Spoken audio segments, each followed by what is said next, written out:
এক গোল দেওয়াতেই ভয় করেছে আর্জেন্টিনা।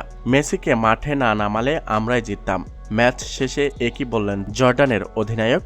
দর্শক, বিশ্বকাপের মাঠে আর্জেন্টিনার বিপক্ষে ম্যাচ শেষে এক বিস্ফোরক মন্তব্য করে পুরো ফুটবল দুনিয়ায় তোলপাড় সৃষ্টি করেছেন জর্ডানের অধিনায়ক। প্রথমার্ধেই 2 গোল করে পিছিয়ে পড়ার পর দ্বিতীয়ার্ধে ঘুরে দাঁড়িয়ে আর্জেন্টিনা শিবিরে রীতিমতো কাঁপন ধরিয়ে দিয়েছেন জর্ডানের আক্রমণ ভাগ।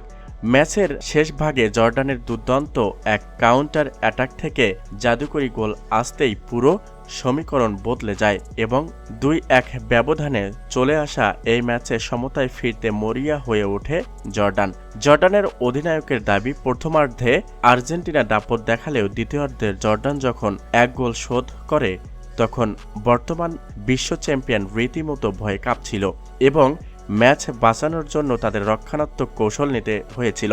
ম্যাচ শেষে সংবাদ সম্মেলনে ক্ষোভ আর আফসোস উগরে দিয়ে জর্ডানের অধিনায়ক স্পষ্ট ভাষায় বলেন যে আর্জেন্টিনা 1 গোল দেওয়াতেই চরম ভয়ে ছিল এবং কোচ লিওনেল স্কেলানি যদি শেষ মুহূর্তে বাধ্য হয়ে লিওনেল মেসিকে মাঠে না নামাতেন তবে এই ম্যাচ জর্ডানেই জিতে মাঠ ছাড়ত।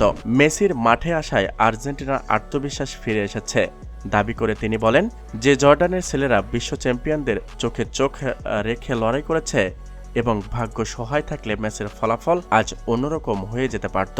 জর্ডানের অধিনায়কের এমন সাহসী অহংকারী মন্তব্য ম্যাচ শেষে উত্তেজনাকে মাঠের বাইরেও বহুগুণ বাড়িয়ে দিয়েছে, যা নিয়ে এখন ফুটবল ভক্তদের মধ্যে চলছে তুমুল আলোচনা আর সমালোচনা। তো দর্শক, এ নিয়ে আপনাদের মূল্যবান মতামত অবশ্যই ভিডিওর কমেন্ট বক্সে লিখে জানান।